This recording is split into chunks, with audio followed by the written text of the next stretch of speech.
नमस्कार, मी प्राध्यापक N R Jagtap. तुम्ही पाहताय चावडी न्यूज.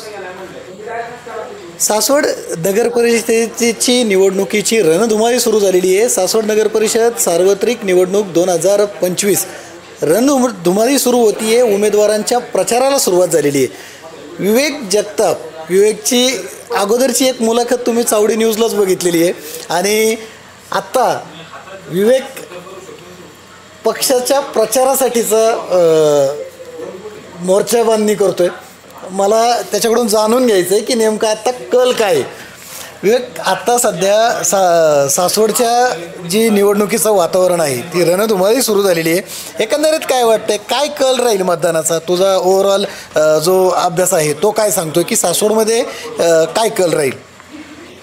सासवडचा विकास म्हणजे स्वर्गीय चंदूकाका जगताप यांनी जी सुरुवात केलेली होती त्यांच्या काळापासून हा विचार आहे आणि ह्या विचाराला प्रेरित होऊन आदरणीय संजय चंदूकाका जगताप व राजवर्धनीताई आणि आनंदी काकी हे विचार घेऊन जनतेसमोर पोहोचत आहेत आणि लोकांना तो विचार पहिल्यापासूनच आवडलेला आहे. त्यामुळे आजपर्यंत 20-25 वर्ष सरांच्या हातात सत्ता होती, काकांच्या हातात सत्ता होती आणि इथून पुढेही ह्याच घराण्याच्या हातामध्ये सत्ता राहणार आहे. कारण की प्रगतीचा विचार हा सरांनी दिलेला आहे आणि वहिनी तो पुढे नेत आहेत. स्वर्गीय चंदूकाका जगताप यांनी नेलेला आहे. ते सर्वजण आनंदी काकी यांच्या रूपाने आज सर्वजण पुढे नेत आहेत. त्यामुळे 100% मला म्हणजे वैयक्तिक मला असं म्हणता येणार, ज्यावेळेस मी आत्ता मध्यंतरी पण इलेक्शनच्या पिरियडमध्ये प्रभागमध्ये फिरत होतो, 1 नंबरमध्ये फिरत होतो, बाकी ठिकाणी आता माझ्या हॉटेलमध्ये कस्टमर्स येतात तर त्यांच्या बोलण्यातून येतं की बाबा विकास सासवडचा करावा तर संजय सरांनीच करावा, विकास करावा तर स्वर्गीय चंदूकाका जगताप यांनीच करावा. त्यामुळे 100% गॅरंटी आहे की संपूर्ण सासवड नगर परिषदेमध्ये आत्ता सरांचंच सगळे उमेदवार निवडून येणार. परवा उमेदवारी निश्चित झाली. AB फॉर्मचं ज्यावेळी वाटप होणार होतं त्यावेळी आमदार योगेश टिळेकर आले होते आणि त्यांनी ज्या प्रसारमाध्यमांच्या समोर जी पत्रकार परिषद घेतली किंवा ज्या बाईट दिल्या त्यामध्ये देखील त्यांनी असा आवर्जून उल्लेख केला की सासवड नगर परिषदेवरती यंदाच्या निवडणुकीत कमळ फुलणार आहे. काय वाटतं याविषयी? 100% केंद्रामध्ये पण भाजप आहे, महाराष्ट्रातही भाजप आहे आणि सासवडमध्ये भाजपाही येणार आहे आणि आनंदी काकी यांच्या रूपाने, यांच्या मातृत्वाच्या रूपाने संपूर्ण सासवडकरांचा विकास हा सरांच्या मार्गदर्शनाखाली 100% होणार आहे. याच्यावर माझा पूर्णपणे विश्वास आहे. बरं, आता थोडंसं निवडणुकीनंतरचा एक अनुभव जो सासवडकरांनी अनुभवला आहे ज्याविषयी सातत्याने आम्ही विचारतोय. गेली 4 वर्ष झाले सासवड नगर परिषदेचा कारभार मुख्याधिकारी म्हणजेच प्रशासक बघतायत. 4 वर्षाच्या दरम्यानचं सासवड प्रशासकाच्या कारभाराचं आणि 4 वर्षांअगोदरचं सासवड काय फरक जाणवला? 4 वर्षांपूर्वीचं सासवड आधी मी सांगतो तुम्हाला. आता कसं होतं की लाईटीचा प्रॉब्लेम आला, पाण्याचा प्रॉब्लेम आला, पाण्याचा आपले जो टायमिंग असतो त्याचा प्रॉब्लेम आला, घंटा गाडी आली नाही तर हक्कानी नगरसेवकांना फोन करता येतो की बाबा काका नगरसेवक, आम्ही काका म्हणतो जे काही वेळा असतील, सपोज इथं असते आपले हापू काका असतील, त्यानंतर विजय वडणे असतील, ह्यांना फोन केला की काका काय झालं, गाडी का नाही आली, लगेच पाठवतो. क्विक विदिन अ फोन, क्विक ॲक्शन हे नगरसेवकांची होती. पण आत्ता मध्यंतरी काय झालं, त्याच्यानंतर ज्यावेळेस प्रशासक आलं CO फोन करावा लागतो, CO मीटिंगमध्ये, CO भेटायला गेलो तो CO बाहेर गेलेले. मग तिथं बाकीच्या अधिकाऱ्यांना सांगितलं की ते म्हणतात की ही अधिकाऱ्यांची बदली झालेली, हे अधिकाऱ्यांनी अजून चार्जेस घेतलेलं नाही आहे. मग आम्ही जायचं कोणाकडे? आता मध्यंतरीचा विषय होता की माझ्यासमोर कॅफेच्या समोर इथं रो हाऊस आहे. 2008 सालापासून हे रो हाऊस झालेले आहेत सासवडमध्ये. तर तिथं बॅकसाईड ड्रेनेजची जी आहे ते कंटिन्युअसली पाऊस जास्त आला की लाईन भरते, त्यानंतर पाण्याचा ओव्हरफ्लो झाला की लाईन भरते. ते चेंबर जे उफळतं त्यातून संपूर्ण घाणवास येतो आणि हा घाणवास शितून आनंद प्लाझाच्या बॅक साईडनी समोर हायवेपर्यंत जातो. ह्याचा नागरिकांना त्रास होतो, ह्याचा लहान मुलांना त्रास होतो. जे कॉलेजचे पोरं येतात, आता माझ्या इथंही येतात, कॉलेजलाही जातात, त्यांच्या चपला खराब होतात अक्षरशः. मग त्या पायाने शाळेमध्ये कॉलेजमध्ये जायचं तो वास, लहान मुलं जात असतात, मोठी गाडी गेली 4 व्हीलर थोडं 10-20च्या स्पीडने जरी गाडी गेली तरी ती पाणी उडते. बरं, ह्या गोष्टीसाठी आम्ही COना भेटलो, COना गेलो की CO नाही आहेत. त्यानंतर आम्ही आत्तापर्यंत 4 ते 5 अर्ज, मी 2 अर्ज दिलेले आहेत. त्या व्यतिरिक्त इथले जे रहिवासी आहेत त्यांनी अर्ज दिलेले आहेत. आत्तापर्यंत एकही कारवाई नाही. फक्त माणसं पाठवतात जे रिपेअर करतात, ते काय म्हणतात दादा आम्ही हे करतोय पण ही लाईनच खराब झाली. आता आम्ही त्यासाठी सिवन्नाही मध्यंतरी भेटलो तर ते बोलले की करू ठीक आहे ना, पण करणार कधी? ह्या ठिकाणी नगरसेवक असले तर गाडीवर बसवता येते, चला बाबा 2 मिनटं बघायचं आणि ती येत आहेत. बरं त्यांनी ऑलरेडी मागेही माणसं पाठवत होती, परंतु प्रॉब्लेम काय होतोय, जे विदिन अ क्विक 1 ॲक्शन जे आधी नगरसेवकाकडून मिळत होती जे लोकांना असो, ते आत्ता प्रशासकाच्या माध्यमातून नाही बघायला भेटत. म्हणजे टोलवाटोलवी, फक्त टोलवाटोलवी. मग त्यामुळे काय होतं आहे की प्रशासकाचा पूर्णपणे दुर्लक्ष आहे. आता मी इथलं ज्वलंत उदाहरण दिलेलं आहे. माझ्या व्यतिरिक्त बाकीच्यांना विचारलं तरी त्यांच्याकडून हेच उत्तर मिळतं. आता मग की जो सातत्याने आम्ही ऐकतोय की नोकरशाही ठरली लोकशाहीला बाधा आणि सासवडचा प्रशासकामुळे विकास खुंटला, खरंच तसं झालंय का? 100% खरं आहे. प्रशासकाचं अजिबात लक्ष नाही आहे.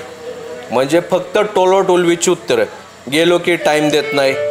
सीओला रस्त्यात अडवायला म्हणाय ना, अडवणार कसं? नगरसेवकाला म्हणू शकतो अहो काका तुम्हाला मतदान केलं, थांबा जरा बघा इथे. बरं ती थांबतंय तर सीओला नाही ना थांबवता येत. सरकारी अधिकारी कोणत्या अँगलने थांबवणार आपण? उद्या आपल्यावरच केस पडले तर काय करायचं? बरोबर आहे. हा प्रॉब्लेम नागरिकांच्या हक्कासाठी भांडायचो आणि मग सीओ म्हणतात की या तिथं. बरं तिथं आपण नगरपालिकेत गेलो तर ते अवेलेबल नसतात. फोन करायचं, फोन केलं की टोलवाटोलवीची उत्तरं, मग आपण करायचं काय? मग नगरसेवक भारी ना. बरोबर.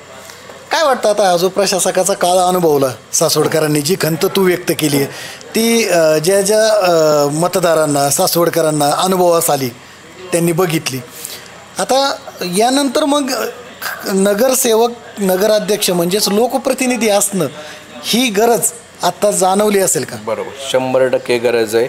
आणि विकास हे विजन, ह्या विचारावर स्वर्गीय चंदूकाका जगतापांनी आजपर्यंत सासवड नगरपालिकेमध्ये 20-25 वर्ष सत्ता केली. त्यानंतर त्यांनी त्या कामही केलेली आहेत. आज आचार्य उद्यान बघा, त्यानंतर आपलं शिवसृष्टी बघा, डॉक्टर बाबासाहेब आंबेडकर सभागृह बघा, आपलं इथलं लांडगे सभागृह बघा, त्यानंतर नाना नानी पार्क बघा, त्यानंतर वीरची पाईपलाईनची लाईफलाईन आहे सासवडसाठी ती बघा. म्हणजे ह्या गोष्टी आहेत, ह्या फक्त नगरसेवकांच्या आणि चंदूकाका जगताप यांच्या माध्यमातून, स्वर्गीय त्यानंतर आदरणीय चंदूकाका जगताप यांच्या माध्यमातून होऊ शकतात आणि झालेली आहेत. म्हणून मी दाव्याने बोलतोय. यावेळेला मतदानाचा टक्का वाढेल का मग? की प्रशासकाला त्रासलेली, हैराण झालेली, वैतागलेले सासवडकर मतदानातून व्यक्त होतील का? 100% व्यक्त होतील. आणि युवकांचा युवतींचाही कोल भरपूर आहे, तेही नाराज आहेत. कारण प्रशासकाचं कामच नाही आहे. प्रत्येक गोष्टीला फोन करावा लागतो. बरं, फोन करायची तयारी आहे, आम्हीही करतोय, पण ते फोन तर उचलले पाहिजे. जातो का? फोन उचलला की टोलटोली चित्र, मग करायचं काय? जायचं कोणाकडं? बरं, आता प्रशासकच आहेत म्हणजे मायबाप तेच आहेत. बरोबर बरोबर. सध्या नेते आमच्यासाठी तेच झालेत, त्यांनाच फोन करावे लागतोय. बरं, ती टोलवाटोलवी एवढी चालू आहे, पूर्णपणे सगळ्या लोकांच्या मनामध्ये रोष आहे, युवकांच्या युवतींच्या मनामध्ये रोष आहे. आणि 100% आत्ता नगरपालिकेला तो बदल मिळणार आहे. मग आता काय एकंदरीत आता काकींच्या नगराध्यक्षपदाची उमेदवारी, आनंदी काकी जगताप यांची उमेदवारी जाहीर झालेली आहे. भाजप पहिल्यांदाच उतरते चिन्हावरती एवढ्या मोठ्या प्रमाणावरती. एकंदरीत काय सासवडच्या नगर परिषदेचं 3 डिसेंबर रोजी जो निकाल जाहीर होईल त्यामध्ये काय चित्र असेल? 100% सासवडमध्ये सगळीकडे एक कमलच फुललेलं दिसेल. ज्यावेळेस योगेश अण्णा टिळेकर आलते त्यावेळेस आनंदी काकींचा फॉर्म भरला गेला. आनंदी काकींनी आत्तापर्यंत सासवडवर मायेच्या छताखाली प्रेम केलेले. हा मायेचं छत आपण सर्वांनी घेऊन संपूर्णपणे विकास हा आनंदी काकी यांच्या मार्गदर्शनाखाली आणि संजय चंदूकाका जगताप यांच्या मार्गदर्शनाखाली 100% होईल, चांगल्या पद्धतीने होईल, एवढंच सांगतो. विवेकची ही सर्व जी मुलाखत आहे ही ऐकल्यानंतर असं जाणवतंय की भाजपच्या बाबतीत आता तो तसा पक्षाचा कार्यकर्ता लवकरच पदाधिकारी होईल, हळूहळू तो त्या पद्धतीने वाटचाल करतोय. आणि एकंदरीत जर बघितलं तर जे प्रशासकाचा काळ अनुभवला आहे, म्हणजे या सर्व ओव्हरऑल ही जे हा जो इंटरव्ह्यू आहे या इंटरव्ह्यूमध्ये सर्वात महत्त्वाचं काय की त्यांनी सुद्धा जे अधोरेखित केलेलं आहे की आपण सातत्याने बघतोय की हा जो 4 वर्षांचा काळ गेला, आता प्रसारमाध्यमं देखील व्यक्त व्हायला लागलेली आहे. इतके दिवस व्यक्त होत नव्हती, परंतु आता सध्याच्या जर बातम्यांचा जर कल बघितला तर 4 वर्षामध्ये सासवडकरांनी प्रशासकाचा जो कारभार अनुभवला आणि बऱ्याचशा सर्वसामान्य नागरिकांना प्रशासकाची भेटच झाली नाही असं ते खंत व्यक्त करतायत. तीच खंत विवेकने स्वतःच्या अनुभवातून व्यक्त केलेली आहे.